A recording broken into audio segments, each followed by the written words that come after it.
Good morning, family. Happy Saturday. Today is March 13th, and we are in our fifth episode of Fancy Thoughts. We are fostering achievement, never compromising you. I want to say thank you to everyone who is joining for this particular episode and the ones that have come before. It is such an honor to be able to bring some things that I believe will help us to ignite the fire that's on the inside of us and be who we were created to be. And so I hope that each week you're taking away some nuggets that will help ignite the fire on the inside of you throughout the week and help you to be willing to step out and step into that purpose, that passion, that dream that you've maybe been putting off and pushed to the backside and bring it back to the forefront. Or even just some daily things that you can do that will help you be great in what you set out to accomplish each week.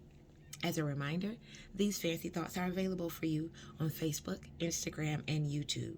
And so I encourage you to like, to share, subscribe, comment.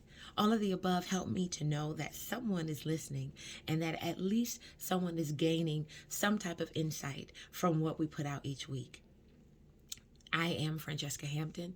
I am the creator and owner of Live Fancy Life, fostering achievement, never compromising you, where it is truly my desire to empower people to help recognize that on the inside of them, there is greatness. And that greatness is not just for you. Someone else is waiting for you to be exactly who you were created to be, because who you are is exactly what somebody else needs.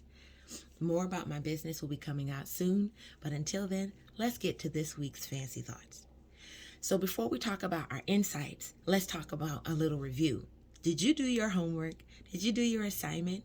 Did you write down 5 things that are positive about yourself? If you haven't had a chance to do so, it's not too late. I encourage you to take just a few minutes and write down 3 to 5 things that are positive about yourself, focusing on what you do well and what's good about you. And if you are a little stuck in that, it's nothing wrong with asking someone that you trust, a friend or a family member, to tell you what they see positive in you.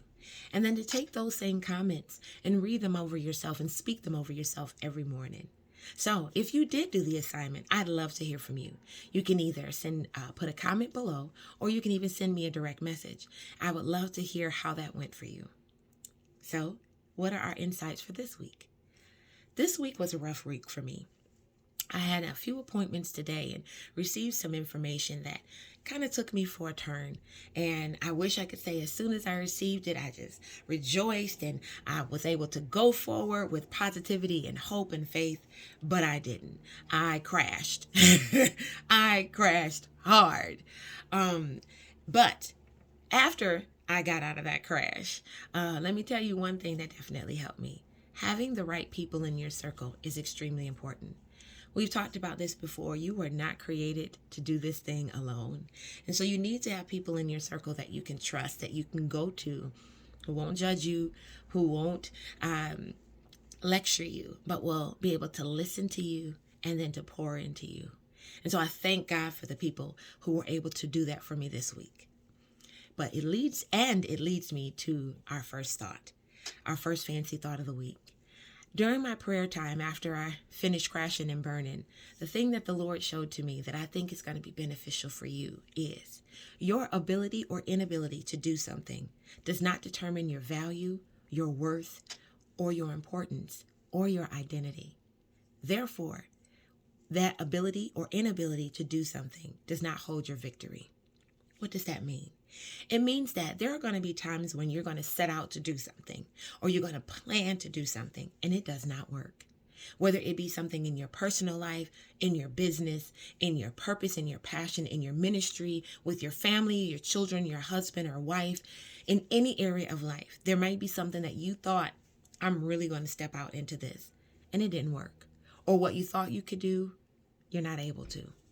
Do not allow that situation to rock you or to steal from you who you are. Do not allow it to determine how worthy or important you are, or to diminish the value and the importance that you bring to any situation and relationship that you're involved in. You are awesome. If you get nothing else out of these fancy thoughts, I pray that you walk away knowing that who you are right now today is amazing. And yes, there may be areas that you're perfecting or working on or wanting to improve, but that doesn't change the fact that already, because you were created by the Almighty God, you are amazing. You are valuable, you are important, and you matter to someone right now, today. And so again, I just want to repeat, your ability or inability to do something does not determine your worth, your value, your importance, or your identity. And therefore, it does not hold your victory. Our second fancy thought is, as much as you pour out, you must ensure that you are filling back up. What do I mean by that? We're givers. Everyone says, I'm not really a giver. But in some way, shape, or form, unless you sit in your home all by yourself and never talk to anyone, you're a giver in some capacity. Some people give financially. Some people give in their time by listening. Some people give in their arts, in their crafts, and in their hands, or in some way where they even may be in the back and nobody ever sees them. But either way, whether it's as a parent, as a spouse, as a family member, as a friend, as a worker or a coworker, an employer or an employee, as a business owner, whatever it may be that you do, in some way, shape, or form, you give out every single day. And I cannot express how important it is to make sure that in the midst of your giving out, you make sure you fill yourself back up. How do you do that?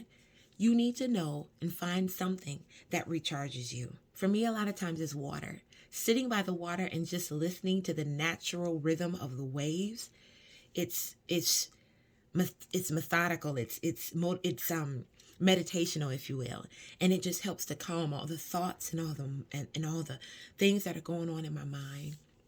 One of the other things I do is music.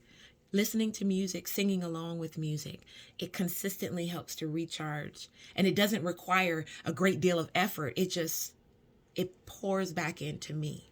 And so my encouragement to you this week is, as you give out each day, it is so important that you take a few moments, 5 minutes a day, an hour over the weekend, whatever that time frame is for you, and in whatever way works for you, to fill yourself back up. You cannot pour from an empty cup. You cannot give what you do not have. In order for you to continue to be successful doing what you were created to do, you have to make sure that there's something in you to give. Give out of your overflow, not out of your lack. So I hope that these fancy thoughts are things that you can take throughout this week that are going to encourage you, enlighten you, inspire you, and ignite fire on the inside of you. I want you to remember you are well able, fully capable, and properly equipped to do everything that you were created to do. So whatever you do today, make it a great day.